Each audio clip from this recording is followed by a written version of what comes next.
ஆண்டவராகிய இயேசு கிறிஸ்து நாமத்திலே உங்களுக்கு என் வாழ்த்துக்கள். மீண்டுமாக உங்களை சந்திப்பேன், நான் சந்தோஷப்படுறேன். வெளிப்பாடு குறித்து நம்ம பார்த்துட்டு வரோம். வெளிப்பாடு ஏன்னா நம்ம அறியாது, மனித அறிவினால, ஞானத்தினால, அனுபவத்தினால, படிப்பினால அறிந்து கொள்ள முடியாத காரியம் கர்த்தருக்கு மாத்திரம் அறிந்த அந்த ரகசியம். அதை குறித்து நமக்கு அறிவு உண்டாகிறது. கர்த்தர் தான் அதை வெளிப்படுத்தணும். அப்படி வெளிப்படுத்துறதா வெளிப்பாடுன்னு பார்க்கிறோம். ஏன்னா இது நம்ம இந்த உலகமே கர்த்தருடைய ஞானத்தினாலே படைக்கப்பட்டது. நாமும் நம்முடைய வாழ்கிற இந்த உலகமும் நம்முடைய வாழ்க்கையும் கர்த்தரால் உண்டாக்கப்பட்டது, அவருடைய ஞானத்தினால் உண்டாக்கப்பட்டது. அதை நம்ம மனித அறிவினால அறிந்து கொள்ள முடியாது. நீதிமொழிகள் 9:10 இப்படியாக பார்க்கிறோம். கர்த்தருக்கு பயப்படுதலே ஞானத்தின் ஆரம்பம், பரிசுத்தரின் அறிவே அறிவு. கர்த்தருக்கு பயப்படுதல், fear of the Lord is the beginning of wisdom. கர்த்தருக்கு பயப்படுதலே ஞானத்தின் ஆரம்பம், பரிசுத்தரின் அறிவே அறிவு. இது சாலமோன் ஞானி சொல்றார், பரிசுத்தரின் அறிவே அறிவு. அவருடைய அறிவு தான், கர்த்தருடைய ஆண்டவருடைய அறிவுக்கு முன்னாடி நம்ம எல்லாம் ஒண்ணுமே கிடையாது. அதை அறிந்து கொள்ள முடியாது. அதை அறிகிற அறிவுல நம்ம வாழ்க்கை முழுவதுமே நம்ம அதுல வளர்ந்துகிட்டே தான் வரணும். ஏன்னா 1 சாமுவேல் 2:3 அன்னாள் சொல்றாங்க, அவங்க வாழ்க்கையில பல கஷ்டங்களை கடந்து வந்தாங்க.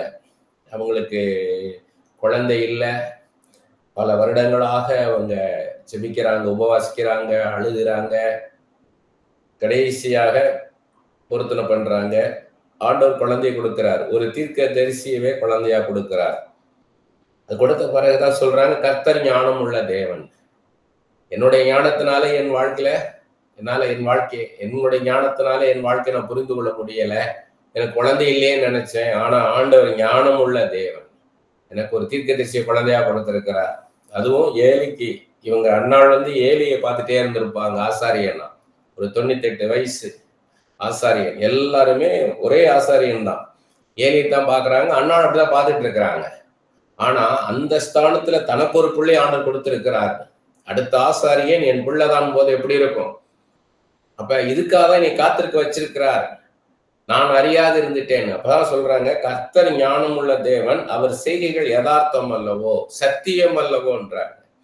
அவர் செய்கிறது உண்மை, அவருடைய அன்பு உண்மையானது. நம்மளை அவர் மறந்து போகல, நம்மளை நிராகரிக்கல, நம்மளை நினைச்சிட்டுதான் இருக்கிறாருன்றத சொல்றாங்க. அப்ப என்ன தெரியுதுன்னா, மனித அறிவுக்கு அப்பாற்பட்டது ஆண்டவருடைய ஞானம். அதை குறித்த வெளிப்பாடு நமக்கு கிடைக்கணும். தானியேலுடைய ஞானம் ஒப்பற்ற ஞானம். தானியேலுடைய ஞானம் சாதாரண மனிதர்களுக்கு இருக்கிற ஞானத்தை விட 10 மடங்கு அதிகமான ஞானத்தை ஆண்டவர் தானியேலுக்கு கொடுக்கிறார். அதே மாதிரி யோசேப்புடைய ஞானம், அது தெய்வீக ஞானம். தானியேலுக்கு, யோசேப்புக்கு இருந்ததான், சாலமோனுக்கு இதுவரை இப்படி போல ஞானத்தை யாரும் கொடுத்ததில்லை, இனிமேலும் நான் யாருக்கும் கொடுக்க மாட்டேன்றார் ஆண்டவர். அதுக்கப்புறம் பெசலியலுக்கு அந்த ஆசாரிப்பு கூடாரத்தை செய்யறதுக்கு வினோதமான வேலை, அது வித்தியாசமான வேலை, எல்லாரும் செய்ய முடியாது. அதுக்கு என்னுடைய ஞானம், அறிவு, புத்தினால் அவனை நிரப்பி இருக்கிறேன்றார். விசேஷித்த ஞானம். அந்த பெசலியலுக்கு அசிஸ்டண்டா இருந்த அகோலியா, அவருக்கும் விசேஷித்த ஞானம், கலாபூர்வமான வேலைகளை செய்வதற்கு. இப்ப யோசிப்பு பாத்தீங்கன்னா ஒரு அட்மினிஸ்ட்ரேட்டர், பிரைம் மினிஸ்டருக்கு வேண்டிய ஞானம். சாலமன் ஒரு கிங், அட்மினிஸ்ட்ரேஷன். அதுவும் பெசலியல், அகோலியா, அடுத்து ஈராம் அபி, இந்த ஆலயத்தை சாலமனுடைய ஆலயத்தை கட்டின ஈராம் அபி. இந்த பெசலியல், அகோலியா, ஈராம் அபி இவங்களுக்குள்ளது கலாபூர்வமான வேலைகளை செய்வதற்கான ஞானம். அடுத்து அபிகாயிலுடைய ஞானம், ஒரு மனைவின்றவ எப்படி நடக்கணும், எப்படி நடக்கக்கூடாது, ஒரு குடும்பத்தை எப்படி நடத்தணும்ன்றதுக்கு முன் உதாரணம் அந்த அபிகாயில். இதெல்லாம் விசேஷித்த ஞானம். எஸ்ரா பார்த்தீங்கன்னா ராஜா சொல்றாரு எப்படி நடக்கணும், என்ன செய்யணுன்றதுக்கு. எஸ்ரா பார்த்து ராஜா சொல்றாரு, உனக்கு கொடுக்கப்பட்ட தேவனுடைய ஞானத்தின்படி நீ செய்ய எல்லாத்தையும். இப்ப எஸ்ரா படித்து தேறின நியாய பிரமாணங்கள் எல்லாம், கர்த்தருடைய பிரமாணங்கள், கர்த்தருடைய நடத்துதெல்லாம் கற்று தேர்ந்த வேதபாரகன். விசேஷித்த ஞானம். அதே போல புதிய ஏற்பாட்டை பார்த்தீங்கன்னா அந்த எஸ்ராவு போல பவுல், அப்போஸ்தலனாகிய பவுல் கற்று தேர்ந்த வேதபாரகன். வேதத்தின் ஆழங்கள்னு என்ன அர்த்தம்? தேவனுடைய இருதயத்தின் ஆழங்கள், கர்த்தருடைய சித்தம், கர்த்தருடைய நடத்துதல், கர்த்தர் ஒரு காரியத்தை எப்படி செய்வார், செய்ய மாட்டார், இந்த தேவ சித்தம் என்ன, இது எல்லாவற்றையும் புரிந்து கொள்ளக்கூடிய ஞானம்.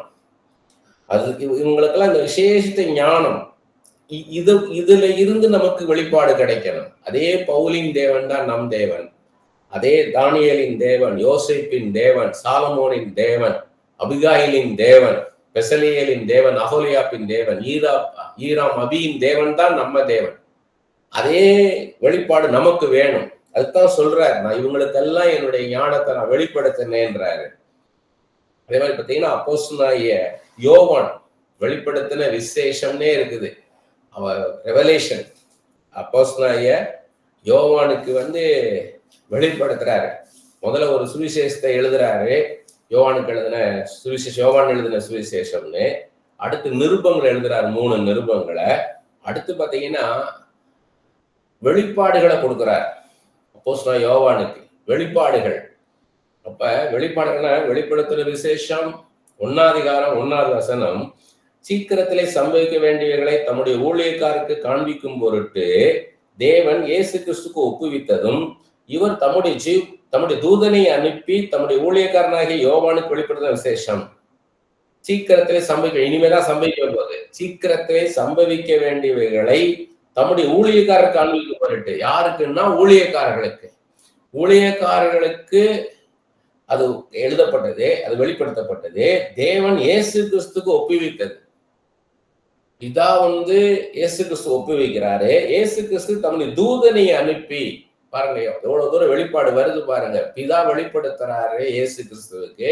இயேசு கிறிஸ்து ஒரு தூதன் மூலமாக யாருக்கு வெளிப்படுத்துறாருன்னா அப்போஸ்தலன் யோவானுக்கு வெளிப்படுத்துறாரு. தம்முடைய ஊழியக்காரனாகிய யோவானுக்கு வெளிப்படுத்தினதுமான விசேஷம்ன்ற. அப்ப ஒரு வெளிப்பாடுகளை பெற்றுக்கொள்ளணும்னா அதுக்கு ஒரு கிருபா பாத்திரமா இருக்கணும். நம்ம பாத்திரவானா இருந்தா தான் அந்த வெளிப்பாடு கிடைக்கும். எல்லாருக்கும் கிடைக்காதுன்றதுதான். அந்த பாத்திரவானாக அப்ப நமக்கு இல்லையா நினைக்கலாம். நமக்கு அது பாத்திரவான நம்ம இருக்கணும். அதைத்தான் இவ்வளவு தூரம் வெளிப்படுத்துறாரு. வெளிப்பாடுகளை கர்த்தர் கொடுக்கிறார். ஆனால் அதுக்கு நம்ம பாத்திரவானா இருக்கணும். 1:10 பாருங்க. அதுல 1:10 வெளிப்படுத்தின விசேஷம் 1ஆம் அதிகாரம் 10வது வசனம், கர்த்தருடைய நாளில் ஆவிக்குள்ளானேன். அப்பொழுது எனக்கு பின்னால் எக்காள சத்தம் போன்ற பெரிதான ஒரு சத்தத்தை கேட்டேன். காட்ஸ் டேன்ற, கர்த்தருடைய நாளில் அப்படின்னா ஒரு ஒரு ஒரு ஓய்வு நாளில் அப்படின்னு வச்சுக்கலாம். ஒரு ஓய்வு நாளில் ஆவிக்குள்ளானேன்ற. அப்ப ஸ்பிரிட்ல போயிட்டார். இவர் ஸ்பிரிச்சுவல் ரேமுக்குள்ள என்டர் ஆகிறார். நமக்குள்ள இருக்கிற அபிஷேகம், நமக்குள்ள இருக்கிற பரிசுத்தாவின் அபிஷேகம்ன்றது வேற. ஆனா இவர் சொல்றாரு ஆவிக்குள்ளானேன்னா இவரு ஸ்பிரிட்ல போயிட்டார். அதே இது 4ஆம் அதிகாரம் 2வது வசனத்துல சொல்றாரு பாருங்க, உடனே ஆவிக்குள்ளானே. அப்பொழுது இதோ வானத்தில் ஒரு சிங்காசனம் வைக்கப்பட்டிருந்தது, அந்த சிங்காசனம் ஒருவர் வீற்றிருந்தார். தொடர்ந்து தரிசனங்களை சொல்றாரு. உடனே ஆவிக்குள்ளானேன்.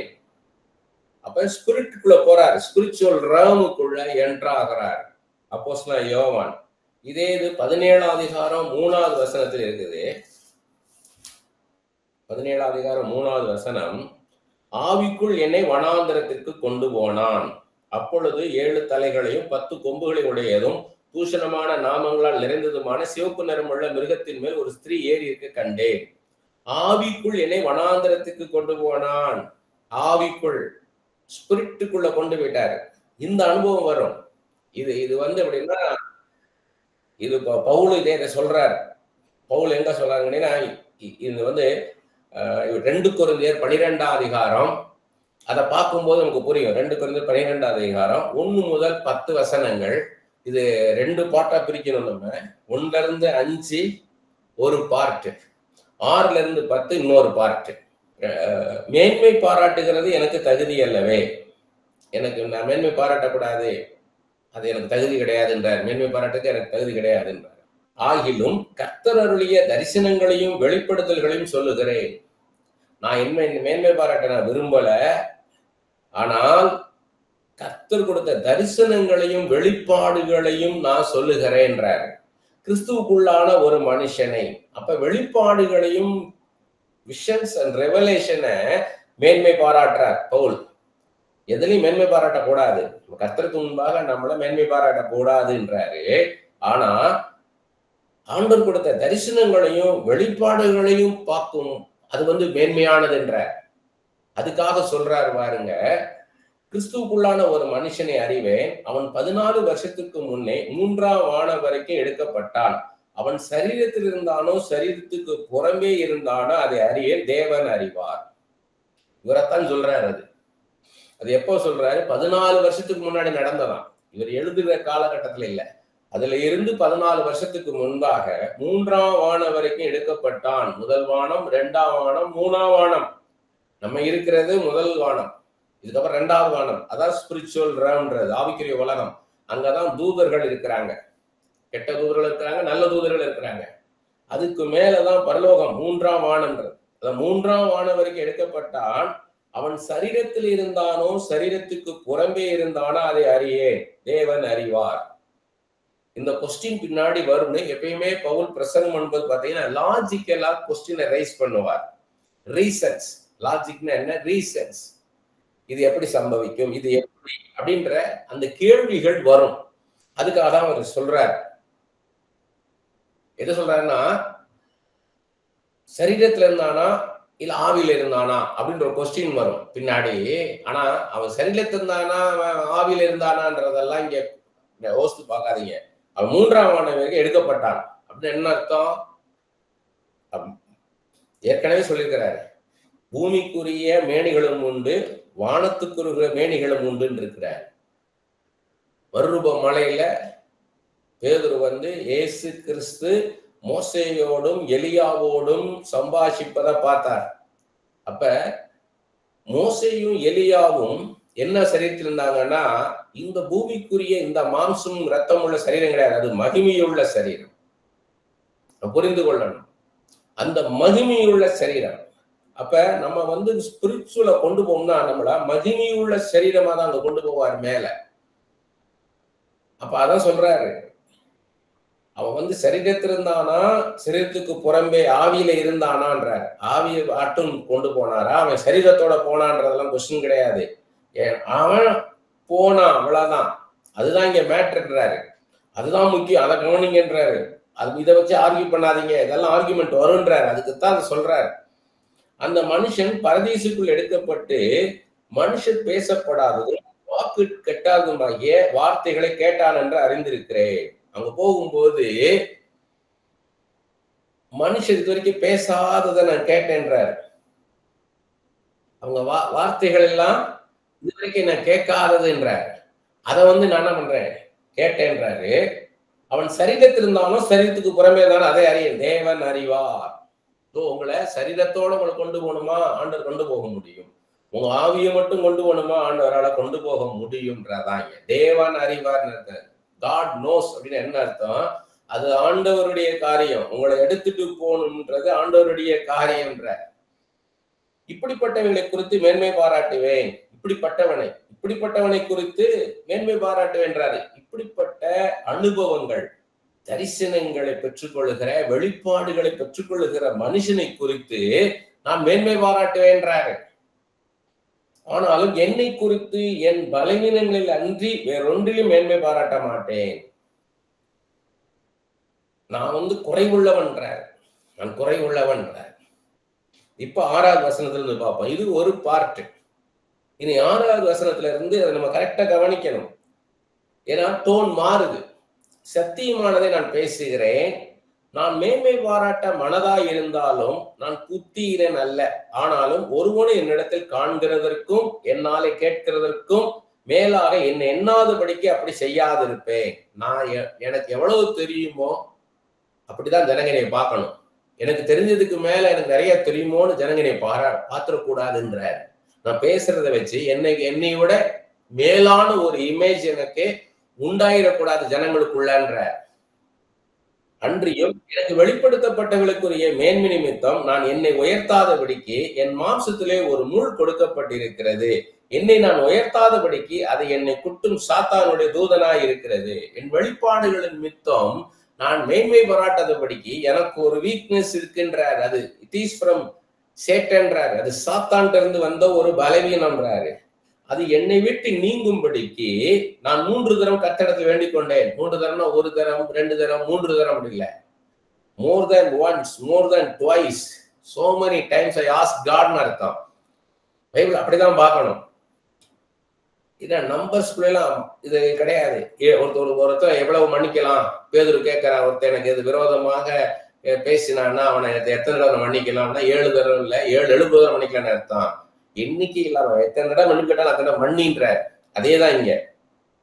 அப்படி மாதிரி யோர்தான் நதியில போய் நாகமான மூழ்கி எழும்புன்னு சொல்லி எலிசா சொல்லும் போது 7 தடவை முங்கி எழுந்த 1 2 3 இல்ல, ஹவு மெனி டைம்ஸ், எத்தனை தடவை முங்கி எந்திரிக்குமோ முங்கி எந்திரி அப்படின்னு என்ன அர்த்தம்? நீ முங்கி எந்திரிச்ச உடனே ஒவ்வொரு தடவை எந்திரிக்கும் போதும் நடக்காது, ஆனா ஒரு தடவை நடக்கும்.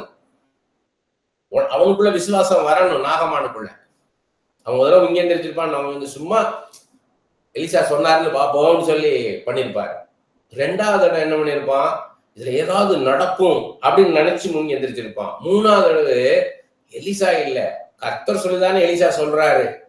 எலிசா ஆண்டவர் கிடையாது, ஆண்டவர் சொல்லிதானே எலிசா சொல்லியிருக்காரு. அதனால மூழ்கி பார்க்கும் போது அவன் நடந்திருக்கும். அதுக்குத்தான் சொல்றாரு மோர் தேன் ஒன்ஸ். எத்தனை தடவை முங்கி எந்திரிக்கும் அர்த்தம். அதே தான் இங்க. நான் 3 தடவை கர்த்தருக்கு வேண்டிக் கொண்டேன். ஏன்னா பவுல் சொல்றாரு, நான் எல்லாமே எனக்கு பரிபூர்ணமா இருக்கேன், ஒரே ஒரு பலவீனம் இருக்கு, அதை எடுத்து போட சொல்லி ஆண்டவர்கிட்ட நான் கேட்டேன், பல தடவை கேட்டேன்றாரு. அதற்கு அவர், என் கிருபை உனக்கு போதும், பலவீனத்தில் என் பலன் பூரணமாய் விளங்கும் என்றார். ஆகையால் பாருங்க, அதற்கு அவர், என் கிருபை உனக்கு போதும், my grace is sufficient for you. பலவீனத்துல என் பலன் பூரணமானா உன் பலவீனத்தின் மித்தம் அதை நான் உன் மேல கிருபை வச்சிருக்கிறேன் என்றாரு. அப்ப நமக்கு இது வெளிப்பாடு. இது அதுக்குதான் அவ்வளவு சொல்லிட்டு வராரு. டைவர்ட் ஆயிடக்கூடாது. நம்ம வேற கான்டெஸ்ட்ல போய்கிட்டு இருக்கோம். ஆனாலும் இதையும் இந்த ரெவலேஷன் தெரிஞ்சுக்கிடணும். நமக்கு ஒரு பலவீனம் இருக்குன்னா அது நிமித்தம் ஒரு கிருபை நம்ம மேல இருக்கும். அது தெரிஞ்சுக்கிடணும். ஆகையால் கிறிஸ்துவின் வல்லமை என் மேல் தங்கும்படி என் பலவீனம் குறித்து மிகவும் சந்தோஷம் மேன்மை பாராட்டுவேன். என்னுடைய பலவீனம் நிமித்தம் ஆண்டவருடைய வல்லமை என்கிட்ட வெளிப்படுது. ஆண்டவருடைய வல்லமை என்கிட்ட வெளிப்படுது. அதனால அந்த பலவீனத்தை குறித்து நான் மேன்மை பாராட்டுவேன்றார். ஏன்னா அந்த பலவீனத்து நிமித்தம் தான் ஆண்டோடைய வல்லமை என்கிட்ட வெளிப்படுது. அதுக்காக நான் அந்த பலவீனத்தை குறித்து நான் மேன்மை பாராட்டுறேன்றார். அந்தபடி நான் பலவீனமா இருக்கும் போதே பலம் உள்ளவனா இருக்கிறேன். நான் வீக்கு தான், ஆனா ஆண்டவருடைய வல்லமை என்கிட்ட வெளிப்படுதுன்றார். அதுதான் பலவீனமா இருக்கும் போதே பலம் உள்ளவனா இருக்கிறேன். ஆகையால் கிறிஸ்துவ நிமித்தம் எனக்கு வரும் பலவீனங்களிலும் நிந்தைகளிலும் நெருக்கங்களிலும் துன்பங்களிலும் இடுக்கங்களிலும் நான் பிரியப்படுகிறேன். பாடுகள், அதான் சொல்றாரு. இந்த முள்ளுன்னு என்ன? பாடுகள். பாருங்க சொல்றாரு. ஆகையால் கிறிஸ்துவித்த எனக்கு வரும் பலவீனங்களிலும் நிந்தைகளிலும் நெருக்கங்களிலும் துன்பங்களிலும் இடுக்கங்களிலும் நான் பிரியப்படுகிறேன். இதனால என் மேல ஆண்டவர் கிருபையா இருக்கிறார். என் கிருபையை பாருன்றார். உனக்கு வர அந்த நிந்தை, அந்த பலவீனம், நெருக்கம், இது நிமித்தம் நான் உன் மேல கிருபை வச்சிருக்கிறேன், அந்த கிருபையை பாருன்றார். இதுதான் வெளிப்பாடு. அப்ப ஒரு மனுஷனை கொண்டு போய் பரலோகத்துக்கு கொண்டு போய் வெளிப்பாடுகளை ஆண்டவர் தரார். அதைத்தான் சொல்றாரு. இப்ப முதல் வசனம் படிச்சா உங்களுக்கு புரியும். மேன்மை பாராட்டு எனக்கு தகுதி அல்லவே, ஆகிலும் கர்த்தர் அருளிய, கர்த்தர் வானத்துக்கு கொண்டு போய் அருளிய தரிசனங்களை வெளிப்பாடுகளையும் சொல்லுகிறேன்றார். இதை குறித்து நான் மேன்மை பாராட்டுவேன்றாரு.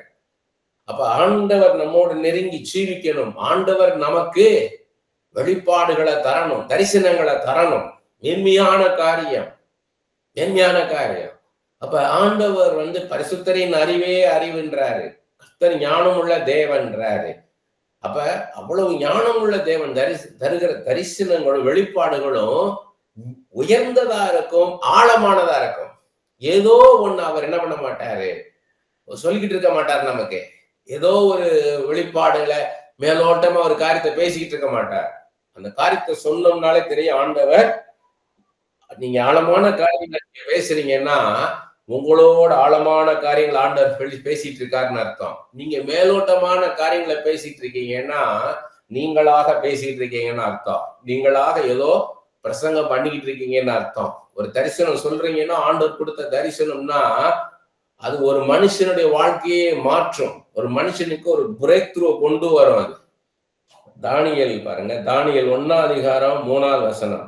தானியேல் எடுத்தோம்னா அது ஒரு தனியா ஒரு ஸ்டடி. அது நம்ம வெளிப்பாடுகளுக்கு மாத்திரம்தான் தானியேல் உள்ள போறேன். மிச்சபடி தானியேலை குறித்து இன்னும் அவுட் நம்ம போக போறதில்ல.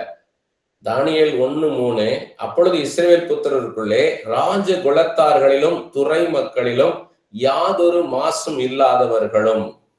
ஆல்ரெடி அவர் இங்க கொண்டு வந்து பாபிலோன் கொண்டு வந்து தானியேலை அவர் அபிஷேகம் பண்ணல, விசேஷித்த ஞானத்தை கொடுக்கல.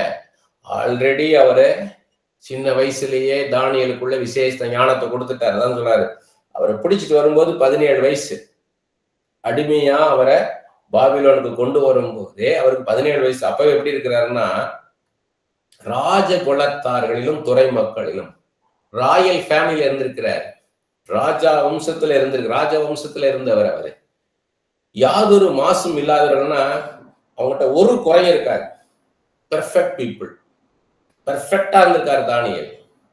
அழகானவர்கள்லாம் பிசிக்கல் மட்டும் சொல்லல, எல்லா விதத்திலையும், உள்ள வெளியே எல்லா விதத்திலும் அவங்க அழகானவர்கள்ன்றார். அவங்க எந்த குறையும் நீங்க சொல்ல முடியாதுன்றத சொல்றார். சகல ஞானத்தில் தேர்ந்தவர்களும், விஸ்டம், சகல ஞானத்திலும்னா எந்த சப்ஜெக்ட் கேட்டாலும் அதுல அவங்க ஞானம் தெரியும்.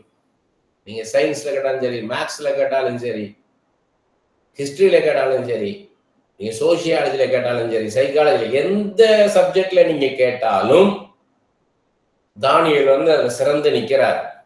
சகல ஞானத்தில் தேர்ந்தவர்களிலும் சகல ஞானத்தில் தேர்ந்தவர்கள் அப்படின்னா நிறைய பேர் இருப்பாங்க, மாஸ்டர் ஆஃப் ஆல் சப்ஜெக்ட்ஸ். அவங்க எந்த சப்ஜெக்ட்ல கேள்வி கேட்டாலும் அவங்க என்ன பண்ணுவாங்க, அதுக்கு ஆன்சர் பண்ணுவாங்க. they should be able to answer. அவ்வளவு ஞானம் அந்த எல்லாரும் இவர் ஒருத்தரா இருந்திருக்கிறாரு. அறிவில் சிறந்தவர்களும், நாலேஜ், ஒரு காரியத்தை குறித்து அறிந்து கொள்வது, என்னென்ன காரியத்தை கேட்டாலும் அதுல அறிந்து வச்சிருக்கிறார் இவர். கல்வி நிபுணரும், நல்லா படிச்சவர், ராஜாவின் அரண்மனையிலே சேவிக்க திறமை உள்ளவர்களுமாகிய வாலிபரை கொண்டு வரவும், சில வாலிபரை கொண்டு வரவும். அரண்மனையிலே சேவிக்க திறமை உள்ளவர்கள்னா எல்லாரும் பேலஸ் ஒர்க் பண்ணிட முடியாது, அங்க புரோட்டோகால் போர்ட்போலியோ இருக்கும். நான் ஏற்கனவே பல தடவை சொல்லியிருக்கேன், சுருக்கமா சொல்றேன். ஒரு ராஜா கிட்ட எல்லாரும் போயிட முடியாது. அங்க பாத்தீங்கன்னா 1000க்கு அதிபதி இருப்பான், 500 பேருக்கு அதிபதி இருப்பான், 100க்கு அதிபதி இருப்பான், அப்புறம் சேனாபதி இருப்பாரு, மந்திரிமார்களா இருப்பாங்க. இதெல்லாத்தையும் தாண்டி ராஜா கிட்ட போறது எல்லாரும் போயிட முடியாது. எஸ்தர் புஸ்தகத்தை படிச்சோன்னா தெரியும். ஒரு மாசம் ஆச்சு நான் ராஜாவை பார்த்தேன்ற ராணி, ராஜா அலோவ் பண்ணாம கிட்ட யாரும் போக முடியாது. அதே மாதிரி நீங்க ராஜாக்கள் புஸ்தகத்தெல்லாம் படிச்சு பார்த்தீங்கன்னா, பத்சேபாள் போய் முதிர் வயதுல தாவீது படுத்திருக்கிறாரு. இவன் நாத்தான் தீர்க்கதரிசி சொல்லிட்டான், நீ ராஜாட்ட போய் பேசு, அடுத்த ராஜா சாலமன் தான் நான் வரணும், அங்க அதோனியா ராஜா வைக்கிட்டு இருக்கிறான், போய் பேசணும் போது பத்சேபாள் உள்ள போகும்போது தயங்கி நிக்கிறாங்க. ராஜா அனுமதி கொடுத்தாதான். பத்சேபாள் நிக்கிறாங்க, அனுமதிக்கலாமான்னு கேட்டப்பதான் தாவீது உள்ள விடணும். இப்ப பத்சேபாள் பேசிட்டு இருக்கும் போது நாத்தான் வந்திருக்காருன்னு உடனே பத்சேபாள் வெளியே போயிட்டாங்க, நாத்தான் உள்ள பேசுறார். அப்படிதான் ராஜா கிட்ட, எல்லா ராஜா கிட்ட போக முடியாது. அதே மாதிரி ராஜா கிட்ட போகும்போது எப்படி பேசணும் அப்படிதான் பேசணும், எல்லாத்தையும் பேசிட்டு இருக்க முடியாது. அதுதான் ராணி கிட்ட யார் போறது, இளவரசன் இளவரசி கிட்ட யார் இருக்கிறதுன்றதெல்லாம் நியமம் இருக்குது. அந்த அரண்மனையில இந்த ஏரியாக்குள்ள இவங்க போகலாம், இந்த ஏரியாக்குள்ள போகக்கூடாதுலாம் இருக்கு, ரெஸ்ட்ரிக்டட் ஏரியா. நீங்க ராஷ்டிரபதி பவன் போய் பாத்தீங்கன்னா அவ்வளவு பெருசா இருக்கும் டெல்லியில. நீங்க இங்க சென்னையில ராஜ்பவன் பாத்தீங்கன்னா ஒவ்வொரு திருவனந்தபுரத்துல ராஜ்பவன் இருக்குது. அதெல்லாம் பாத்தீங்கன்னா பெரிய அரண்மனை மாதிரி இருக்கும். நீங்க எல்லாரும் கவர்னர் கிட்ட போயிட முடியாது. நம்மள ஒவ்வொரு ஸ்டேஜ் பை ஸ்டேஜ் உள்ள கூட்டு போவாங்க, டக்குன்னு நேரடியாக போயிட முடியாது. அது மாதிரி அரண்மனையிலே சேவிக்க திறமை உள்ளவர்கள், அந்த அளவுக்கு திறமை உள்ளவர் இந்த தானியேல். சின்ன பையன், 17 வயசு பையன், எப்படி ஆண்டவர் தயார் பண்ணிக்காரு பாருங்க. God prepared him. It is not with him, it is with God. ஆண்டவர் அவரை ப்ரிப்பேர் பண்ணி இருக்கிறார். இதெல்லாம் இவ்வளவு குவாலிட்டி உள்ள மனுஷன்றதான் இந்த வெளிப்பாடுகள் ஆண்டவர் கொடுக்கிறார். நம்ம தானியேல் புஸ்தகம் எல்லாம் தெரியும் நம்மளுக்கு. தரிசன புருஷன் தானியேல் ஒரு தரிசன புருஷன். அவர் நிறைய தரிசனங்களை காண்றாரு, சொப்பனங்களை பார்க்கிறாரு. சொப்பனங்கள்ல தரிசனங்களை பார்க்கிறாரு. ராஜாவின் சொப்பனத்துக்கு விளக்கம் சொல்றாரு.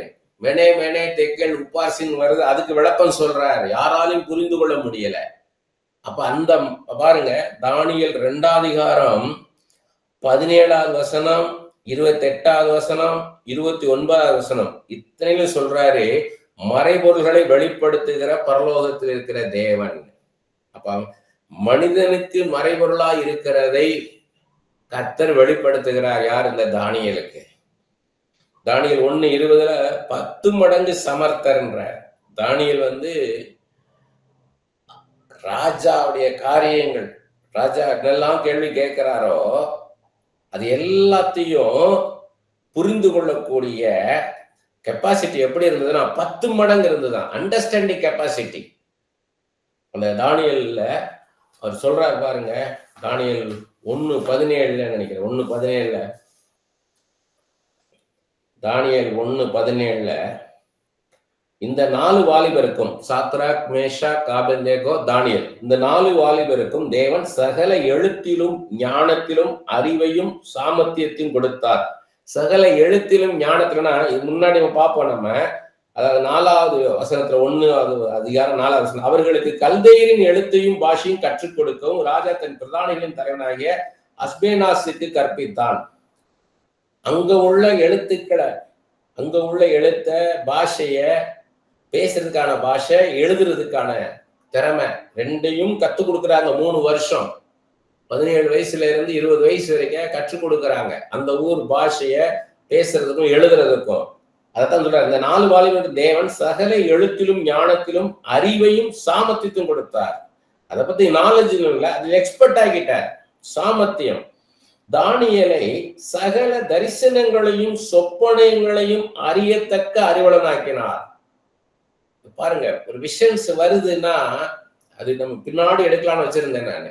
இந்த வெளிப்பாடு சொப்பனங்கள் மூலமாக, தரிசனங்கள் மூலமாக வெளிப்பாடுகள் வருது. அதை எப்படி பெற்றுக்கொள்வதுன்னு. ஆனா இங்க வரதுனால சொல்றேன் நானு, அந்த தரிசனங்கள் சிம்பாலிக்கா இருக்கும், குறியீடுகளா இருக்கும். சொப்பனங்கள் குறியீடுகளா இருக்கும். நம்மளுக்கு புரியாது. நம்ம அது வரைக்கும் நம்ம படிச்ச படிப்பு, அது வரைக்கும் நமக்கு அறிந்த காரியம், அதை வச்சு நம்ம அதை புரிந்து கொள்ள முடியாது. அது ஒரு காம்ப்ளிகேட்டடா இருக்கும், அதனால புரிஞ்சு கொள்ள முடியாது. ஆனா தானியேலை சகல தரிசனங்களில் சொப்பனங்களை அறியத்தக்க அறிவுள்ளவனாக்கினார் என்றார். 20வது வசனத்துல ஞானத்துக்கும் புத்திக்கும் அடுத்த எந்த விஷயத்தில் ராஜா அவர்களை கேட்டு விசாரித்தானோ அதிலே தன் ராஜ்யம் எங்கும் உள்ள சகல சாஸ்திரிகளிலும் ஜோசியர்களும் அவர்களை 10 மடங்கு சமத்தராக கண்டான். ஞானத்துக்கும் புத்திக்கும் அடுத்த காரியத்தில் நான் விஸ்டம் அண்ட் அண்டர்ஸ்டாண்டிங். இவங்க எப்படி ஒரு காரியத்தை பார்க்கிறாங்க, எப்படி புரிந்து கொள்கிறாங்க, அதை எப்படி விளக்கி சொல்றாங்கன்னு பார்க்கும்போது ராஜா சொல்றான், அங்க இருக்கிற சகல ஞானிகளை காட்டிலும் 10 மடங்கு சமத்தராக கண்டான்ற. ஆண்டவர் அப்படி ரெடி பண்றார். இப்படிப்பட்டவங்களுக்கு தான் வெளிப்பாடுகளை கொடுக்கிறார் ஆண்டவர். தானியேல் 2ஆம் அதிகாரத்துல 31-45 பார்க்கிறோம். அந்த சிலையை குறித்த சொப்பனம் 90 அடி அகலத்துக்கு இருக்குது. அத தானியேல் புரிஞ்சுக்கிறார். அது என்னது, அந்த என்ன சொப்பனம்னே தெரியல ராஜாக்கு. சொப்பனம் பார்த்துட்டாரு, ஆனா என்ன சொப்பனம்ன்றது அவருக்கு தெரியல. ஆனா அந்த அந்த அந்த சொப்பனத்தை வெளிப்படுத்துறாரு. அது ஏன் வந்துச்சுன்னு சொல்றாரு, நீ எதிர்காலத்தை குறித்து யோசிச்ச அப்ப உனக்குள்ள இந்த தரிசனம் நீ கிளம்பி போயிட்டேன்றாரு. அப்பதான் அந்த ஒரு வித்தியாசமான சொப்பனத்தை சொல்றாரு. 90 அடி உயரத்துல இருக்குது, 9 அடி அகலத்துக்கு இருக்குது ஒரு சிலை. தங்கம், வெள்ளி அப்படிலாம் இருக்குது, வெண்கலம், களிமண், இரும்பு, அப்படியே சொல்றாரு. ஒவ்வொரு அடுத்தடுத்த ராஜ்யம் இதுலாம் சொல்றாரு. இந்த வெளிப்பாடு என்ன, சாதாரணமான வெளிப்பாடு இல்லை. இது எதிர்காலத்தை குறித்து அந்த தேசத்துக்கே நான் வெளிப்பாடு. அது ராஜாவுக்கு மாத்திரம் இல்ல, அந்த தேசத்துக்கான வெளிப்பாடு. அடுத்தடுத்த ராஜ்யங்கள் என்ன வரப்போகுதுன்றத தானியேல் தீர்க்க தரிசனமாக சொல்றார். அப்ப இதுல இருந்து நம்ம என்ன புரிஞ்சுக்கணும்னு கேட்டீங்கன்னா, ஆண்டவர் வார்த்தையால பேசுவார், தரிசனத்தோடு காட்சியாகவும் பேசுவார். அப்ப நம்ம ஒருத்தருக்காக நம்ம ஜெபிக்கிறோம். நம்மகிட்ட ஜெபிக்க வந்திருக்காங்க ஒருத்தவங்க. அவங்களுக்காக நம்ம ஜெபிக்கும் போது நமக்கு ஒரு தரிசனத்தை காமிச்சாருன்னு வைங்க. அது சொல்லுவாங்க, பிக்சர் இஸ் ஈக்குவல் டு 1000 வேர்ட்ஸ்னுவாங்க. 1000 வார்த்தைகளுக்கு சமம் ஒரு படம்னுவாங்க. நீங்க அநேக காரியங்களை ஆண்டவர் உங்களுக்கு வார்த்தைகளை சொல்லி நீங்க அதை விஷுவலைஸ் பண்ணும்போது ஒரு பிக்சர் கிடைக்கும். அதை ஆண்டவர் ஒரு பிக்சராக உங்களுக்கு கொடுத்துருவார். ஒரே ஒரு தரிசனம் போதும். தரிசனத்துல என்ன சொல்லலாம், இதுதான் தரிசனம் காமிக்கிறாங்கன்னா அவங்களுக்கான ப்ராஃபஸி அதுதான். அவங்களுக்கான ப்ராஃபஸி அதுதான். நான் கிட்டத்தட்ட ஒரு 18 வருஷத்துக்கு முன்னாடி வெளிநாட்டுக்கு போயிருக்கும் போது அங்க ஒரு சகோதரி வந்திருந்தாங்க. சின்ன வீட்டில் தான் கூட்டம், ஒரு 20-25 பேர் தான் இருப்பாங்க. அந்த கூட்டத்துல பேசி முடிச்சுட்டேன். கடைசியில் ஜெபிக்கும் போது ஒரு சகோதரி நிக்கிறாங்க. எனக்கு ஒரு தரிசனத்தை காமிக்கிறார் ஆண்டவர். நான் அவங்களுக்காக ஜெபிக்கலான்ட்டு ஜெபம் பண்ண ஆரம்பிக்கிறேன். எனக்கு ஒரு தரிசனத்தை காமிக்கிறார். அவங்க ஒரு குழந்தையோட இருக்கிற மாதிரி காமிக்கிறார். அப்ப நான் சொல்றேன், இந்த மாதிரி எனக்கு காமிச்சாருன்னும் போது அவங்களுக்குள்ள அவ்வளவு சந்தோஷம். 10 வருஷம் 11 வருஷம் குழந்தை இல்லையா. நான் சொல்லிட்டு வந்துட்டேன், அடுத்த வருஷமே அவங்களுக்கு குழந்தை பிறந்துருச்சு.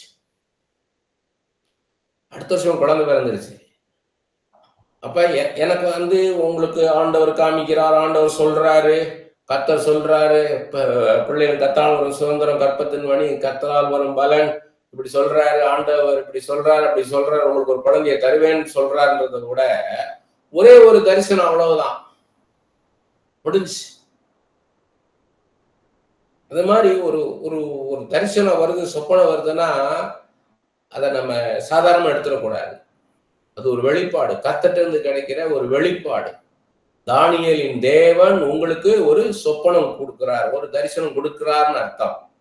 சொப்பனங்கள் குறிச்சு பார்க்கும்போது டீட்டெயில்டா பார்ப்போம். ஏன்னா சொப்பனங்கள் சாத்தான் கொடுக்குற சொப்பனம் இருக்கு, நமக்கா வர சொப்பனம் இருக்குது, கர்த்தர் கொடுக்குற சொப்பனம் இருக்குது. இப்ப நம்ம வெளிப்பாடை குறிச்சு மட்டும் பார்க்கிறோம். அப்ப ஒரு ரெவலேஷன், ஒரு வெளிப்பாடு ஒரு சொப்பனம் மூலமாக, தரிசனம் மூலமாக வெளிப்படும். அப்ப நம்ம அதுக்கு ஆயத்தமா இருக்கணும். கர்த்தர் பேசுவார்னு காத்திருக்க கூடாது. சிலமே அப்படியே நீங்க ஜெபம் பண்ணிட்டே இருக்கும்போது சிலருக்கு என்ன பண்ணுவாங்க, சில பேர்களை காமிப்பார் உங்களுக்கு.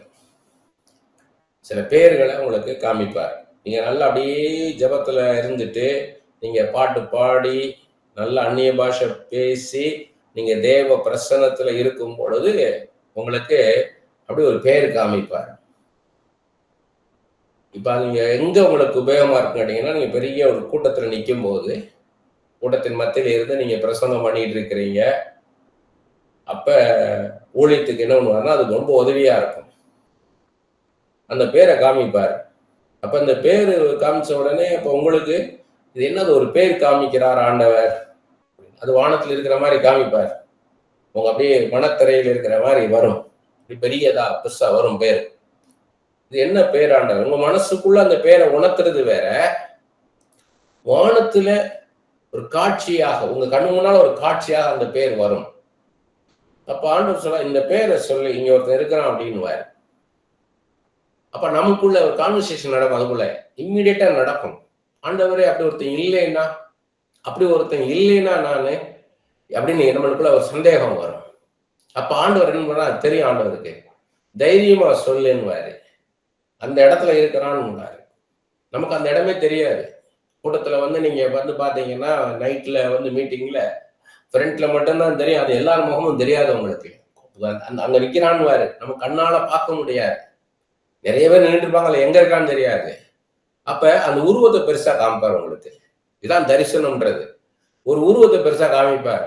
யாரா அந்த மனுஷன், இந்த பேருக்குள்ள மனுஷன் தான் இருக்கான் பாருன்னுவாரு. அவன் போட்டிருக்க சட்டை பார்த்தியா, இதை சொல்லுன்னுவாரு. அப்ப நீங்க அந்த சட்டை இந்த மாதிரி போட்டிருக்க அப்படின்னா போதும். அப்ப அவனுக்கு இந்த மாதிரி ஒரு வயிற்றுல ஒரு வலியோட நிக்கிறான்னுவாரு. அப்ப வயிற்றுல ஒரு வலியோட இருக்கிறான்னு இது நீங்க சிம்பிளா பண்ணிட்டு இருக்கீங்க. ஆனா பாக்குறவங்க எப்படி யோசிச்சு பாருங்க, கூட்டத்துல இருந்து பார்க்கும்போது இந்த பேருள்ள ஒரு மனுஷன் இருக்கிற அப்படின்போது உங்களுக்கு எப்படி இருக்கும் யோசிச்சு பாருங்க. கூட்டத்துல இருந்து அந்த மனுஷனுக்கு எப்படி இருக்கும், நான் தான், என்னை மாதிரி எத்தனை பேர் இருப்பான், இங்க இந்த பேர் உள்ளவ எத்தனை பேர் இருப்பான் அப்படின்னு நினைப்பாங்க. ஒரு 10 பேர் 20 பேர் இருப்பாங்கன்னு நினைப்பான். அடுத்து இந்த சட்டம் போட்டிருக்கான்னு போது தெளிவாயிரும். அடுத்து இந்த இந்த காரணத்துக்காக நீ வந்திருக்கிற, உன் வேலை விஷயமா வந்திருக்கிற, உன்னோட வியாதி நிமித்தம் இந்த இடத்துல வந்திருக்கிற, இன்ன வியாதின்னு சொல்லும் போது எப்படி இருக்கு யோசித்து பாருங்க. இதுதான் வெளிப்பாடுன்றது. ஒரு தீர்க்கதரிசி ஒரு வெளிப்பாடோட இருக்கிறத பத்தி நம்ம டீட்டெயிலா பார்ப்போம் பின்னாடி. கர்த்தருக்கு சித்தமானால் அதுதான் இன்னைக்கு எடுக்கணும்னு இருந்தேன். ஆனா ஏற்கனவே உள்ள கண்டினியூஷன் எடுத்துட்டு நம்ம அதுக்குள்ள போவோம்ன்றத இதை எடுத்துட்டு இருக்கேன் நான். அப்ப ஒரு ஒரு தரிசனம் போதும். ஒரு தரிசனம், தீர்க்கமான ஒரு தரிசனம் வெளிப்பாடு மூலமா கிடைக்கும் உங்களுக்கு. அந்த தரிசனத்தை நீங்க சொல்றீங்க. ஆனா அது எவ்வளவு பெரிய அரிதான காரியம் யோசித்து பாருங்க. நீங்க அந்த இடத்துல இருந்து யோசித்து பார்க்கணும். ரிசீவிங் எண்ட்ல இருந்து யோசித்து பாத்தீங்கன்னா தெரியும். நீங்க அந்த இடத்துல இருந்து யோசித்து பாருங்க. எப்படி இருக்கு யோசித்து பாருங்க. அந்த இடத்துல இருந்து யோசித்து பாருங்களேன். கூட்டத்துல நீங்க நிக்கிறீங்க. யாரோ ஒருத்தர் உங்க பேரை சொல்லி கூப்பிட்டா எப்படி இருக்கும்? உங்க பேரை சொல்லி கூப்பிட்டா எப்படி இருக்கும்? யோசித்து பாருங்க. அது எவ்வளவு பெரிய சந்தோஷத்தை தரும். ஏன்னா இது நீங்க சொல்றதுல கர்த்தர் வெளிப்படுத்துறார். கர்த்தர் என்னை நினைவு கூறுகிறார். அதே மாதிரி தானியேல் 5 அதிகாரத்துல மெனே மெனே தெக்கேல் உபார்சின்னு வருது. அது ஒரு கை வருது. ஒரு கை, மனுஷ கை செவத்துல எழுதுது. மெனே மெனே தெக்கேல் உபார்சின்னு எந்த ஞானிகளாலும் சாஸ்திரிகளாலும் ஜோசிக்காரனாலும் குறி சொல்றவனாலும் மந்திரவாதினால வெளிப்படுத்த முடியல. பெல்ஷத்சார் ராஜா பயந்துட்டான். கலக்கமாயிடுச்சு அவனுக்கு. ஏன்னா ஒரு ஒரு உயிருள்ள ஒரு கை அது. அங்க உயிருள்ள ஒரு கை எழுதுது. It's writing, it is written இல்ல, ஏற்கனவே எழுதப்பட்டதல்ல. ஒரு கை அப்படி எழுதுது. எழுதும் போது அவனுக்கு எப்படி இருக்கு யோசித்து பாருங்க. எப்படி இருக்கு யோசித்து பாருங்க. நடுங்குறான். அவன் முட்டியெல்லாம் மோதிக்குச்சு. அவன் இடுப்பு கச்சையெல்லாம் அவிழ்ந்துருச்சு. திகிலும் நடுக்கமும் உண்டாகுது அவனுக்குள்ள. அப்ப யாராலையும் சொல்ல முடியாதான்னு போதுதான் அவன் பாட்டி சொல்றான், இல்ல தேவர்களுக்கு ஒத்த ஞானம் உள்ள ஒரு மனுஷன் இருக்கிறான் தானியேல், அவனை கூப்பிட அவன் சொல்லுவான்னு போதுதான் அவன் சொல்ற. எப்படி பாருங்க. அது பார்த்துட்டு முதல்ல நேபுகாத்நேச்சாருக்கு சில சொப்பனம் வந்த போது எந்த சொப்பனம் தெரியல. அந்த சொப்பனத்தையும் சொல்லணும், அது அர்த்தத்தையும் சொல்லணும் போது தானியேல் டைம் கேட்கிறார். எனக்கு ப்ரே பண்ணிட்டு வரேன், கர்த்தர்ட்ட கேட்டுட்டு வரணும், எனக்கு டைம் கொடுங்கன்னு கேட்கிறார். ஆனா மெனே தெக்கேல் உபாசன் வரும்போது அப்பவே வெளிப்படுத்துறார். இதுதான் நமக்கு ஆண்டவர் சொல்றது. சில சமயம் நம்ம டைம் கேட்டுட்டு வரணும். நான் ப்ரே பண்ணி சொல்றேன்னு. சில சமயம் அந்த இடத்துல ஆண்டவர் வெளிப்படுத்துவார். எதுவுமே நம்மகிட்ட கிடையாது. ஏன்னா நம்ம யோசிப்புகளை ஏற்கனவே நம்ம பார்த்தோம். சொப்பனத்துக்கு அர்த்தம் சொல்றது யாருமே இல்லைன்னு சொல்லி அந்த சுயம்பாகி தலைவனும் பானபாத்திரன் சொல்லும் போது யோசிப்பு என்ன சொல்றாரு? சொப்பனத்துக்கு அர்த்தம் சொல்லுதல் தேவனுக்குரியது அல்லவா. பார்வோன் கூப்பிட்டு நீ நல்லா சொப்பனத்துக்கு விளக்கம் சொல்லுவாமே அப்படின்னு சொல்லும் போது நான் அல்ல, ஆண்டவர் தான் வெளிப்படுத்துவார்ன்ற. தானியேல் என்ன சொல்றாரு? அந்த என்ன சொப்பனம் கண்டே, அது என்ன அர்த்தம் சொல்லணும் போது நான் ஆண்டவர்கிட்ட கேட்டுட்டு வரேன்றார் நேபுகாத்நேச்சார்ட்ட. அப்ப அந்த அந்த அந்த அந்த மகிமை அவருக்கு தான். அதன் மூலமா தன்னை வெளிப்படுத்துறார், தம்மை வெளிப்படுத்துறார் ஆண்டவர். அதனால it is not with us. அதை புரிந்து கொள்ளணும். ஆண்டவர் தான் நமக்கு வெளிப்படுத்தணும். ஆண்டவர் வெளிப்படுத்தினாதான் நம்ம சொல்ல முடியும். நாம எதையும் நம்ம சொல்ல முடியாது. சில சமயம் நமக்கு டைம் எடுத்து சொல்லுவாரு. 3 நாள் 4 நாள் நம்ம ஃபாஸ்ட் பண்ணி ப்ரே பண்ணும் போது நமக்கு வெளிப்படுத்துவார். தானியேல் ஒரு சொப்பனத்துக்கு ஒரு ஒரு ஒரு ஒரு ஒரு வெளிப்பாட்டுக்காக தானியேல் ஒரு வெளிப்பாட்டுக்காக 21 நாள் உபவாசத்தோட காத்திருக்கிறார். முதல் நாளே வெளிப்பட்டாலும் சாத்தான் தடுத்துட்டான். கேப்ரியல் ஆண்டவர் அனுப்புறாரு அந்த வெளிப்பாட்டுக்கான விளக்கத்தை சொல்லி. ஏன்னா எரேமியா தீர்க்கதரிசி எழுதிட்டாரு 70 வாரங்கள். அந்த புத்தகத்தை படி என்ன 70 வாரங்கள் அந்த காலத்தை கண்டுபிடிக்கிறதுக்காக ஆண்டவர் வெளிப்பாட்டுக்காக உட்கார்றாரு. உபவாசத்தோட உட்காரும் போது இது பாருங்க, இதுதான் அடையாளம். ஒரு வெளிப்பாட்டுக்காக தானியேல் உபவாசத்தோட காத்திருக்கிறார். தனக்கு ஒரு காரியம் நடக்கிறதுக்காக அல்ல.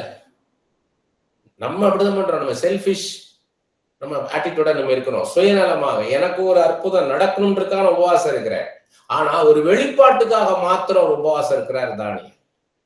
21 நாள் காத்திருக்கிறார். ஒரு நாள் கிடைக்கல, 2 நாள் இல்ல, ஒரு வெளிப்பாட்டுக்காக. அப்ப அவருக்கு வெளிப்படுத்துவாரா ஆண்டவர்? மாட்டாரா? வெளிப்படுத்துவார் ஆண்டவர் அவருக்கு. கர்த்தர் வெளிப்படுத்துவார் அவருக்கு. அந்த மாதிரி தாகம் வேணும் நமக்கு. அந்த வெளிப்பாடு வேணுமேன்ற அந்த தாகம் வேணும். ஒரு காரியத்துல இப்படி நடக்குதா, இதை நீங்க பைபிளையே நீங்க பைபிளையே பார்த்துட்டு இருக்க கூடாது. இதே மாதிரி வாழ்க்கையிலும் சில காரியங்கள் புரியாத புதிரா இருக்கும். மனித அறிவினால் அறிந்து கொள்ள முடியாத காரியமாக இருக்கும். அப்ப வெறுமனா அவங்க வரவங்களுக்கு வேலைக்கு போறதா, நான் ஊழியத்துக்கு போறதா, ராபா ராக்கா நீங்க நமக்குள்ள ஒரு ஊழியத்துக்கு போனா வேலைக்கு போனா என்ன, நம்ம அவர் பாடு நமக்கா பாடு அப்படி நினைச்சீங்கன்னா உங்க வெளிப்பாடு பெற்றுக்கொள்ள முடியாது. நம்ம அதுக்காக ஆண்டவர்கிட்ட உட்கார்ந்து வெயிட் பண்ணணும். ஜெபத்துல உட்கார்ந்து இருக்கணும். தரிச்சிருக்கணும். ஜெபத்துல தரிச்சிருக்கணும். ஆண்டவரே, இவருக்கு ஊழியமா, இவருக்கு வேலையா அப்படின்னு சொல்லி என்ன பண்ணணும்? ஜெபிக்கணும். அப்போ உடனே ஆண்டவர் இந்த 2 பேர்ல காமிச்சு வேலை ஊழியம் 2ல 1 அப்படின்னு சொல்ல மாட்டாரு. நம்மளை யோசிக்க வைப்பாரு. 2 ட்ராக்ல யோசிக்க வைப்பாரு. அவர் வேலையை கண்டினியூ பண்ணாருன்னா என்ன நடக்கும், அவர் ஊழியத்துல வந்தாருன்னா என்ன நடக்கும், 2யும் நம்மளுக்கு என்ன பண்ணுவார்? 2 ட்ராக்ல கொண்டு போய் காமிப்பார். கொண்டு போய் காமிச்சு 2யும் காமிச்சுதான் நம்மளுக்கு என்ன பண்ணுவார்? எந்த பாதையில கொண்டு வரணும்னு சொல்லுவார். எண்டு வரைக்கும் கொண்டு போவார். நிறைய பேர் சொல்லுவாங்க, நான் ஊழியம் பண்ண எனக்கு வாஞ்சியா இருக்கிறேன், நான் வேலையை விட்டுறேன்னு வருவாங்க. கொஞ்ச நாள் கூட இருக்க மாட்டாங்கன்னு. ஏன்னா அங்க ஊழியத்தின் நிமித்தம் இவங்க நினைக்கிறாங்க, இவங்க நின்று பிரசங்கம் பண்ணுவாங்க, எல்லாரும் கேட்பாங்க, இவங்க தீர்க்க தரிசனம் சொல்லுவாங்க, எல்லாரும் கேட்பாங்கன்னு நினைக்கிறாங்க. இவங்களுக்கு எல்லாமே பாசிட்டிவா ஃபேவரா நடக்கும் நினைக்கிறாங்க, இவங்களுக்கு அனுகூலமா நடக்கும் நினைக்கிறாங்க. கொஞ்சம் அவங்க அப்போஸ் பண்ண உடனேயே கொஞ்சம் பேர் ஏற்றுக்கொள்ளாத போது இவங்க தடுமாறிடுவாங்க. பேசாம வேலைக்கே போயிடுவாங்க. இன்னைக்கு அநேகர் அப்படிதான் இருக்காங்க. இந்த ஊழியத்தில் உள்ள எதிர்ப்புகள் இதுல நல்லா புறக்கணிப்பாங்க, அவமானப்படுத்துவாங்க. நம்மள எவ்வளவு எள்ளி நகையாடுவாங்க. நம்ம கஷ்டமா இருக்கும். பேசாம ஊழியத்தை விட்டு போயிடலாமான் இருக்கும். ஊழியம் செய்யாமலே போயிடலாம், நல்லா இருக்கும்னு இருக்கும். ஆரம்பத்துல எனக்கு அப்படி இருந்தது. சில பேர் வருவாங்க, டக்குன்னு நின்றுவாங்க. உடனே மனசு கஷ்டமா இருக்கும். என்னடா தொடர்ந்து மீட்டிங் வந்தாங்க, இப்ப வரலையே என்னோடனே ரொம்ப மனசு சோர்ந்து போயிருவேன். அப்பதான் எனக்கு ஆண்டவர் கத்துக் கொடுத்தாரு, நீ இது என்னுடைய ஊழியம், இட்ஸ் மை மினிஸ்ட்ரி, நான் தான் உன்னை ஊழியத்துக்கு அழைச்சேன். அன்னைக்கு இவங்கெல்லாம் வருவாங்கன்னு நான் சொன்னேன். நான் இந்த ஆத்துமாக்களை நான் கொண்டு வர்றது, இதை நீ பார்க்காத, என்ன மாத்திரம் பாருன்னார். அதுதான் என்னை ஆற்றி தேற்றினார், திடப்படுத்தினார். நான் இருக்கிறேன், உனக்கு சொல்லிக் கொடுக்கறது யாரு, இதை பேசு, இப்படி பேசுன்னு உனக்கு சொல்லிக் கொடுக்கறது யாரு, நானு. அதை கேட்கறதுக்கான ஆத்துமாக்களை நான் கொண்டு வருவேன். யோவான் எழுதின சுவிசேஷம் 6ஆம் அதிகாரத்தையும் 17ஆம் அதிகாரத்தை வச்சுதான் டீச் பண்ணாரு. பிதா ஒருவனை எழுத்து கொள்ளாவிட்டால் ஒருவனும் என்னிடத்தில் வரான், பிதாவின் அருள் இல்லாமல் ஒருவரும் என்னிடத்தில் வர முடியாது. பிதா எனக்கு கொடுத்தவர்களுக்காக நான் வேண்டிக் கொள்ளுகிறேன். நான் இந்த உலகத்தாருக்காக வேண்டிக் கொள்ளாமல் பிதா எனக்கு கொடுத்தவர்களுக்காக வேண்டிக் கொள்ளுகிறேன். கத்து கொடுத்தாரு. அதுக்கப்புறம் நான் யாரு வரா போறா எதையுமே நான் மைண்ட் பண்றது இல்லை. நான் போய்கிட்டே இருக்கிறேன். நான் ஏன்னா என் கூட யார் வருவா யார் போவா தெரியாது. நேற்று வரை வந்தவங்க இன்னைக்கு கிடையாது. இன்னைக்கு இருக்கிற இருப்பாங்களா தெரியாது. நாளைக்கு யார் வர போறா தெரியாது. நிறைய பேர் பரபரப்பா வருவாங்க, ரொம்ப ஒரு பரபரப்பா உற்சாகமா இறங்குவாங்க, சேருவாங்க. டக்குன்னு காத்து அடிச்ச மாதிரி போயிடுவாங்க, காத்து அடிச்சு போன மாதிரி போயிடுவாங்க. அவ்வளவுதான். அப்ப இது என் கையில கிடையாது. இது அவருடைய ஊழியம், அவருடைய ஆத்துமாக்கள். நான் என்னுடைய வேலை நான் போய்கிட்டே இருக்கணும். நான் இந்த இதுல எமோஷனலா நான் மாட்டிக்க கூடாதுன்றதை நான் புரிஞ்சுக்கிட்டேன். எனக்கு புரிய வைத்தார். அதுதான் வெளிப்பாடு. உணர்ச்சி வசப்பட்டு எதையும் செய்யக்கூடாதுன்றதை நான் புரிஞ்சுக்கிட்டேன். ரொம்ப உணர்ச்சி வசப்பட்டு இறக்கப்பட்டு நிறைய பேருக்கு உதவி செஞ்சேன். நான் அவங்க எல்லாம் ஆண்டவருக்குள்ள இருக்கணுமே அப்படின்னு நினைச்சேன். ஆனா எங்க போனாங்கன்னே தெரியாது. எங்கள் தகுதிக்கு மீறி நாங்க உதவி செஞ்சோம். அவ்வளவு கஷ்டத்தின் மத்தியில எங்களால நினைச்சு கூட பார்க்க முடியாது. இன்னைக்கும் மலைப்பா இருக்குது, எப்படி அப்படியெல்லாம் உதவி செஞ்சோம்ட்டு. எங்கள் தகுதிக்கு மீறி நாங்க கொடுத்தோம். ஆனா அவங்க யாருமே இல்லை. அப்பதான் புரிஞ்சுக்கிட்டேன். அடுத்து சொன்னாரு, போயிட்டாங்கல்ல, உற்று, லீவ் இட், அவ்வளவுதான், பாரப்படாத, உனக்கு பாரம் குறைஞ்சிருச்சு. உனக்கு 60 பேர் நீ ஜெபம் பண்ணிட்டு இருந்த, இப்ப 59 பேர் தான், இப்ப 58, இப்ப 55 கொடு, நான் உனக்கு கொடுக்கறவங்களுக்கு ஆக மாட்டேன் ஜெபம் பண்ணிட்டார். எனக்கு அப்ப வினோதமா இருந்தது. அது எல்லாருக்கும் நான் ஜெபிக்க வேண்டாமானா, நான் யார் மேல் இரக்கமா இருக்கேன், நான் யார் மேல் கிருபையா இருக்கிறேனோ அவங்களுக்கா நீ ஜெபம் பண்ணு, நான் உனக்கு கொடுக்குற ஒரு லிஸ்ட் அவங்களுக்காக மட்டும் ஜெபம் பண்ணுனார். அப்பதான் எனக்கு பாரம் என்ன விட்டு போயிடுச்சு. இந்த வெளிப்பாடு எனக்கு என்ன வச்சு, எனக்குள்ள ஒரு டெலிவரன்ஸ் கொடுத்தது, எனக்கு ஒரு விடுதலையை கொடுத்தது. ஆனா நான் பாரப்படுறதில்ல, பாரப்படல. முன்னாடி 3 மணி நேரம் ஜெபம் பண்ணுவோம் மத்தவங்களுக்காக. இப்ப அப்படி இல்லை. ஆண்டவர் யாரை காமிக்கிறாங்களோ அவங்க மட்டும்தான். ஆண்டவர் யாரு, இவங்களுக்காக ஜெபம் பண்ணு, இவங்களுக்காக ஜெபம் பண்ணு, இவங்களுக்காக என்ன காரியத்துக்காக ஜெபம் பண்ணு, இவங்களுக்காக என்ன காரியத்துக்காக ஜெபம் பண்ணுவாரு. அழகா அவர் ஜெபத்தை நடத்துறார். நம்ம யோசேப்பை குறித்து ஏற்கனவே பார்த்துட்டோம். யோசேப்பை குறித்து ஃபுல்லா டீட்டெயில்டா பார்த்துட்டோம். எலிசா பாத்தீங்கன்னா பாருங்க, 2 ராஜாக்கள் 6ஆம் அதிகாரம் 12வது வசனம். என் ஆண்டவனாகிய ராஜாவே, சிரியாவின் ராஜாவை பார்த்து பேசுறாங்க ஒரு ஊழியக்காரர், நீர் உம்முடைய பள்ளி அறையிலே பேசுகிற வார்த்தைகளையும் இஸ்ரவேலில் இருக்கிற தீர்க்கதரிசியாகிய எலிசா இஸ்ரவேலின் ராஜாவுக்கு அறிவிப்பான் என்றான். அதாவது சீரியா ராஜா இஸ்ரவேல் மேல எப்ப எல்லாம் படையெடுத்து போறானோ அப்ப எல்லாம் அவன் தப்பிடுறான். ஒவ்வொரு தடவையும் போகும்போதும் சீரியா ராஜா படையெடுத்து போகும்போது இஸ்ரவேல் ராஜா அங்க இருக்காம தப்பிச்சிடுறான்.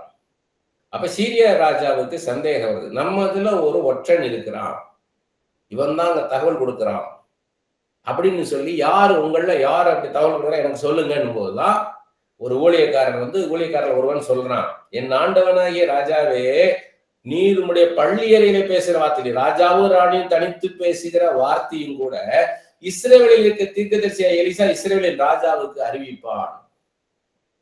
எப்படி பாருங்க, இது அறிவை உணர்த்தும் வசனம்ன்ற அந்த வரம்.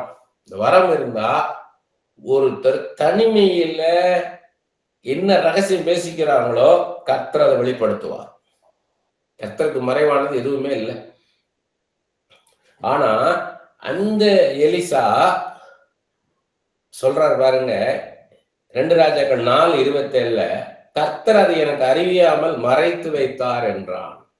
சூனியமியல் மகன் இறந்தான். சூனியமியல் என்ன பண்றா, எலிசாவுடைய காலையில பிடிச்சி அழுகிறா. அப்பதான் இப்படி சொல்றாரு, தன் வேலைக்காரன் கேஎஸ்ஐ பார்த்து சொல்றாரு எலிசா, ஆண்டவர் அதை எனக்கு அறிவியாமல், சூனியமியல் மகன் இறந்து போனதை எனக்கு அறிவியாமல் மறைத்து வைத்தார். அவ்வளவு ஒரு ராஜா ராணியும் தனியா ஒரு அறையில பேசிக்கிட்டதை கூட வெளிப்படுத்துகிற ஆண்டவர் இந்த காரியத்தை மறைச்சிட்டாரு. அப்ப ஏன் கேட்டீங்கன்னா, இது நமக்கு சொல்ற, நம்ம நினைக்கிற எல்லாத்தையும் ஆண்டவர் வெளிப்படுத்துவோம் இல்ல, எதை வெளிப்படுத்தணும் நினைக்கிறாரோ அதான் வெளிப்படுத்துவார். எல்லாத்தையும் வெளிப்படுத்த மாட்டார். எல்லாத்தையும் வெளிப்படுத்தினார்னா நம்ம ஆண்டவர் ஆயிடுவோம். முழுக்க ஆண்டவரை சார்ந்து இருக்கிறதுக்காக. சூனியமியல் காரியத்துல ஏன் அதை மறைச்சு வச்சாருன்னா, நான் ஏற்கனவே சொல்லியிருக்கிறேன், சூனியமியல் மகன் தலை நோவுதுன்னா உடனே எலிசா இருந்தாருன்னா அவர் கையை வச்சிருப்பாரு, தலைவலி போயிருக்கும். அது அந்த வீட்டோட முடிஞ்சிருக்கும், வேற யாருக்கும் தெரிஞ்சிருக்காரு. அவன் மறித்து போயிட்டான்றது அந்த ஊருக்கே தெரிஞ்சிருச்சு. அப்போ போய் எலிசா உயிரோட எழுப்பும் போதுதான் கர்த்தருடைய வல்லமை, மகிமை, கர்த்தர் யாருன்றது அப்பதான் வெளிப்படுது. மரித்தவர்களை உயிரோடுகளை எழுப்புகிறார் கர்த்தர். நம்ம வணங்குகிற தெய்வம்லாம் தெய்வம் கிடையாது, ஒரே தெய்வம் தான். அதுதான் இவர் ஆண்டவர், இந்த கர்த்தர் தான் தெய்வம்ன்றத அப்பதான் வெளிப்படுத்துறார். அதுக்குதான் லாசரு சுகவீனமா இருக்கும் போதே சுகப்படுத்தி இருந்தாருன்னா அந்த மாத்தாள் மரியாளோட முடிஞ்சிருக்கும். லாசரு மரித்து போய் அந்த ஊருக்கே தெரிய வச்சு என்ன பண்றாரு, இவர் போய் உயிரோட எழுப்பி தான் யாருன்றதை வெளிப்படுத்துறார். தண்ணீரை திராட்சரசம் மாற்றி தன்னை வெளிப்படுத்துறார். மீனே கிடைக்காத இடத்துல மீன்களை 2 படகுகள் நிரம்ப வலைகள் கிளியத்தக்க கொடுத்து பேதுருக்கு மாத்திரமல்ல சுற்றி இருந்த எல்லாருக்கும் தம்மை யாருன்னு வெளிப்படுத்துறார், ஆண்டவர்னு வெளிப்படுத்துறார். அப்படி இதெல்லாம் நமக்கு வெளிப்பாடு. நம்ம காரியத்துல அப்படிதான். இந்த காரியத்தை நீங்க செஞ்சுட்டா நல்லா இருக்குமே, இப்ப செஞ்சுட்டா நல்லா இருக்குமே, இப்ப எனக்கு வேலை கொடுத்துட்டா நல்லா இருக்குமே, இப்ப எனக்கு இந்த காரியம் நடந்துட்டா நல்லா இருக்குமேன்னு இருக்கும். ஆண்டவர் அவருடைய மகத்துவத்தை வெளிப்படுத்த அவர் எப்படி வெளிப்படுத்துவார்னா ஒரு டைம் வச்சிருப்பார், அப்ப வெளிப்படுத்துவார். மோசே போய் பார்வோன்ட்டு போய் இஸ்ரேல் ஜனங்கள் அனுப்புன்னு சொல்லி ஒரே ஒரு வாதையை போட்டேன்னு அனுப்பிச்சிருந்தாருன்னா வெளியே யாருக்கு தெரிஞ்சிருக்காது. இஸ்ரேல் ஜனங்களுக்கு தெரியணும், எகிப்து ஜனங்களுக்கு தெரியணும், பார்வோனுக்கு தெரியணும் கர்த்தர் யார், அவருடைய வல்லமை எப்படிப்பட்டது. அதனால அத்தனை வாதைகளை என்ன பண்றாரு, 10 வாதைகளை கொண்டு போடுறாரு. 10வது வாதம் வரும்போதுதான் அந்த தலைப்பிள்ளைகள் எல்லாம் அழிக்கும் போதுதான் கர்த்தர் யாருன்றத அவன் பாக்குறான்.